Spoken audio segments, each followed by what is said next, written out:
Welcome back to Poetry and Police, my people. To my loyal subscribers, happy Sunday. Big up on yourself, Miss Winsome Rattigan. Mari, big up yourself, Mari. Mari Williams, big up yourself. Listen, people. All the police officers in Jamaica right now, especially the hardcore crime fighters, them in Jamaica, the police, them who really make a difference, the one who risk them their lives and their freedoms, their characters for the people of Jamaica, the very people in Jamaica who do not even appreciate it, and for our police department who also do not appreciate them. That is what me I say to you right now. And the reason why I start with this thing, because this morning we're going to talk about Chucky Brown. I did a video about Chucky Brown a couple months ago. And this is a case which cannot leave my mind, my heart, my soul. This is the case that a grave case of injustice cannot leave me at all. A lot of people jump up and talk and jump on bandwagon. And you have some police will chat off them face about Chucky Brown because they're bad mind. I don't have something personally against Chucky Brown. I have nothing personal against Chucky Brown. The system made Chucky Brown, and the system broke Chucky Brown. You understand me, people? Yeah. The man they made, then betrayed. And that's the topic, you know. The man they made, the man the Jamaica Constabulary Force made, then betrayed. This is the story of Chucky Brown again. Because this story should never leave the lips of police officers and the people of Jamaica, people of Florida. You understand me, people? You see, some of us join the force for serve, you know. Some join for survive. But one man became the weapon the authorities needed. Which is not just that one man, but a lot of us became the weapon that the authorities needed. As an ex-police, I can tell you that. I've been a victim of that. Until the day they pretended they never touched the trigger. Until the day they pretended that they were not a part of your actions, what they themselves sent you to do. This is a story of Chucky Brown and the other Chucky Browns who still exist in the Jamaica Constabulary Force. Because this Chucky Brown is not just Chucky Brown. And one Chucky Brown in the Jamaica Constabulary Force. There's many. Hope you get my drift. The officer, the system used and push out and then delivered to the wolves to save them own skin. That's the dark side of the Jamaica Constabulary Force, but where a lot of people will never understand. And you have some police who understand and know the thing and still pretending like they don't. Because them feel like they will look good if they come and speak opposite to what they really know. In every police force there are whispers, unwritten words. Whispers about special units, special operations, special instructions that never make it on paper. Only word of mouth, only whisper in our ears. Chucky Brown walked into that shadow world, people. How would I say he was brought into that shadow world, pulled into that shadow world, like many of us was. Not because he wanted to, you know, people, but because he was told to, he was instructed to. He probably never have no choice. Because sometimes when you don't follow the instructions of these superior officers in a bread army, let me tell you this, them blacklist you. Them blacklist you. And you'll never move in the work again because them go on like a them control the police department. Chucky Brown did what he believed was part of the mission. Part of a wider directive. Part of a structure that existed long before Chucky Brown came along. But when the storm changed, when the spotlight turned and when the pressure reached high command, Chucky Brown was on his own like many of us is. No superior beside him, no command team, no departmental support, just one constable on trial for a decision he did not make on his own. See the key word there, on his own. I tell you, the timeline is clear, in the people, undeniable. 2014 to 2017. Operations allegedly involves targeted unalivings, pro-box in the thing, M16 rifle in the thing, orders passed down verbally. See people, that's the thing, you know, orders passed down verbally. So when you come forward and say the order was given by this man, that man can deny it because it is not on paper, it's verbal. Chucky Brown participated, believing he was executing strategy, that he was acting on the behalf of the Jamaican people and the Jamaica Constabulary Force. So now, shite hit the fan. He came forward, he spoke, he gave statements under what his team says were inducement, and that is the word, people, inducement.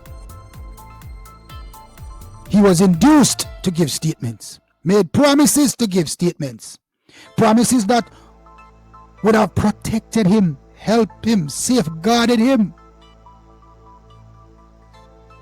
promises that evaporated once the big man them step in and say, I wanna do. Multiple charges dropped on Chucky Brown after that. Statement Chucky Brown gave, believing in protection, used against him. No superior charged, no architect, only the operator. A lot of us as police who are operators really sit down and chat with the mouth wide open negatively about Chucky Brown when we know the operations and we know the instructions, yet we act as if we are good, and we act as if we could have done better, and we act as if we were better, as if you are not a person who follows orders just like Chucky Brown, because you know if you do not follow orders there are consequences.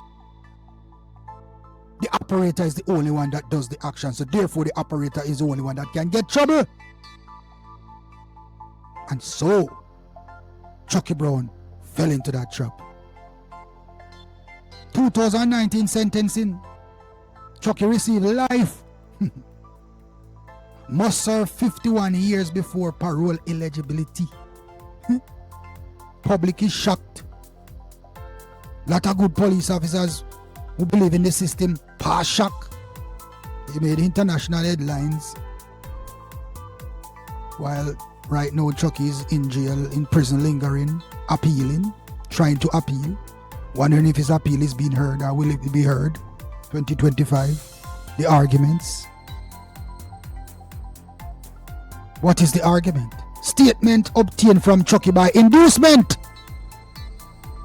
should not have been admitted. Multiple incidents should have been multiple incidents should have been severed. The conviction was unsafe. The sentencing was excessive. So, am I the only one who saw these things or who are still seeing these things? That everything in Chucky Brown case was excessive? Huh? No, Chucky Brown is fighting for his freedom. While members of the Jamaica Constabulary Force watches, the system is watching, the country watches. Some police have nothing but negativity to say about Chucky Brown.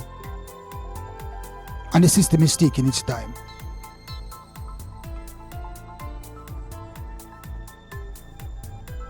Why does Chucky Brown's appeal matters to me? It matters to me because his trial was nothing short of a kangaroo court at best.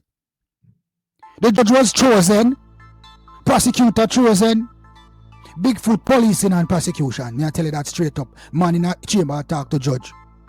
So make sure you send this a prison, you know. As far as I'm concerned, Chucky Brown's right was violated 120,000 times. The man was encouraged to speak openly, believe in cooperation equals protection. He was induced, meaning he trusted the system to shield him if he told the truth about senior officers, weapons, vehicles, directives, etc., etc. The evidence in the man case was mishandled. Statements used against him were obtained unfairly and unconstitutionally, if you ask me. Should his case have been split into separate trials? Was the jury prejudiced? Was his sentence extreme? I am asking you that question. 51 years before parole? Was that extreme? That is more like a warning to others who want to talk that this is going to happen to you. Everything about his appeal now scream one thing. This man might not have been judged on what he did, but on what the country needed him to represent. Chucky Brown was not judged in court for what he did, but what the Jamaica Constabulary Force and the country need him to represent. He was duped.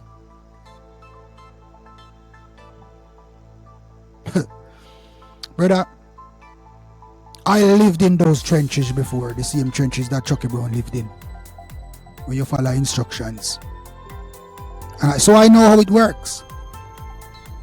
And when I hear some police officers talk about Chucky a thief and Chucky a this and Chucky a that, knowing that they were from the trenches too. But sometimes, you know, and every police come from the trenches, you know, they just act like they are part of the trenches because they don't do nothing but double six them.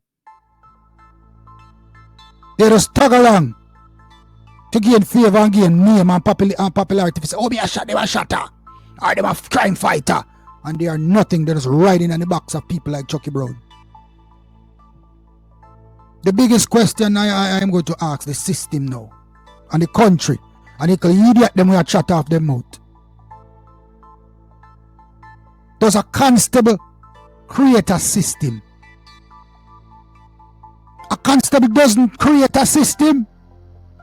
He follows one. Chucky Brown was a constable and was following a system.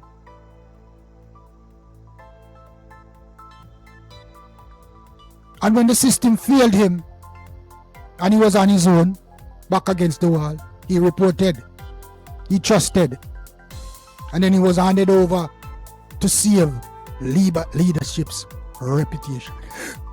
See that? Chucky Brown was handed over as a scapegoat, a patsy, a pariah, a buffoon, to save leadership's reputation. This isn't a conspiracy. It's a pattern in policing worldwide, not just Jamaica alone. When an operation succeeds, the credit goes to the bigger heads them. In my experience, you go up an operation and your man get gun recovered and nobody is shot. Next entry you'll see in the diary is DSP or SSP with 50 other ranks or 20 other ranks. DSP, Simit and 20 other ranks in an operation in Kalalobed recover of 3 firearms. Once nobody no get shot, but make 3 firearms recovered and 3 or 4 man is slap away. 3 dirty boy get ice out. You will never see them write an entry like that because guess what? They're taking away themselves from a situation in which if things goes wrong, they might be charged along with it and they don't want to be charged. So the leaders in the Jamaica Constabulary Force, they only put themselves on situation where benefits them and them alone. That's why you see me have to respect Adams and me have to respect Pusey because they stand with their men. Officers like Adams and Donald Pusey are a dime a dozen. Dime in a dozen. Those men do not even exist anymore in the Jamaica Constabulary Force.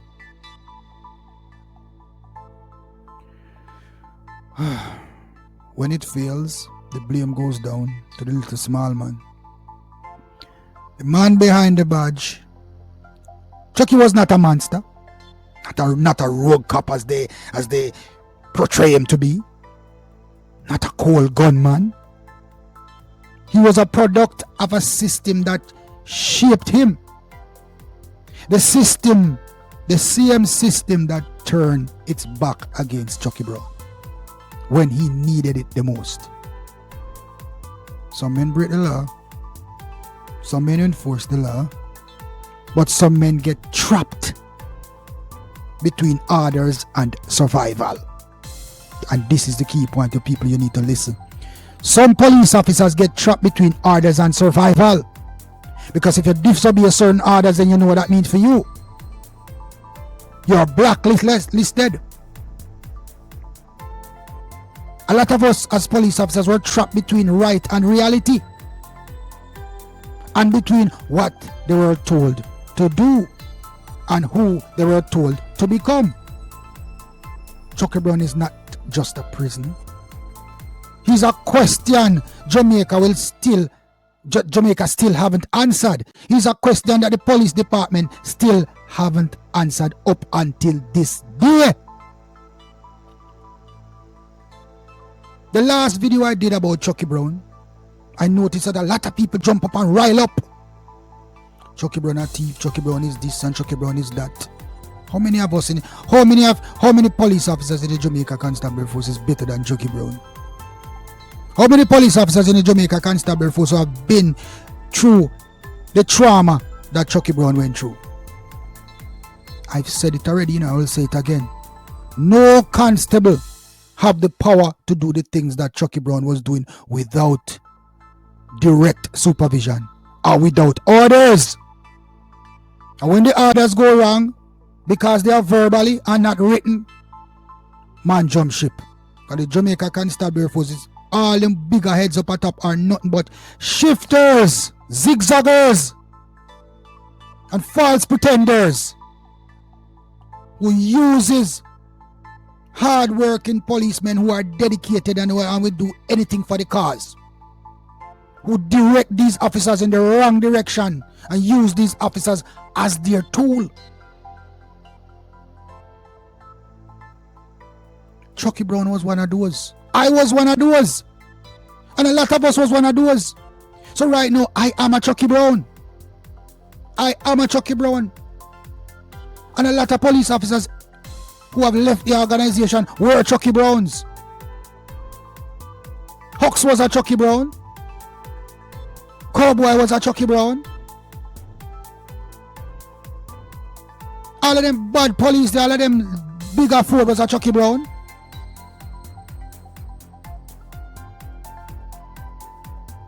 But the difference is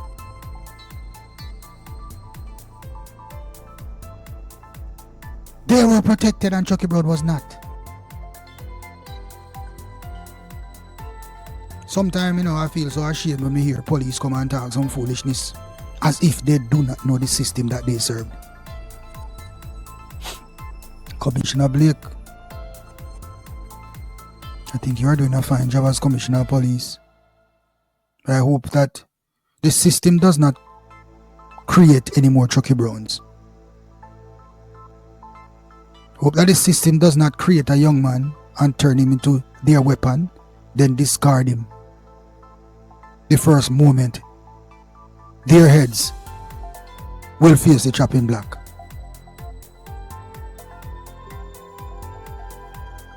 That's all I'm saying to you. I'm upset about the thing. Still upset and will never stop being upset about Chucky Brown's case. Excessive sentencing. Kangaroo trial. Rights violated. To the 100 power, nobody did anything about it. And nobody is still not doing anything about it. Mr. Prime Minister, we are trying to make the country right. And these are certain cases that you need to look into and you need to pardon certain people. You need to look into the case of Chucky Brown and you need to release that young man from prison.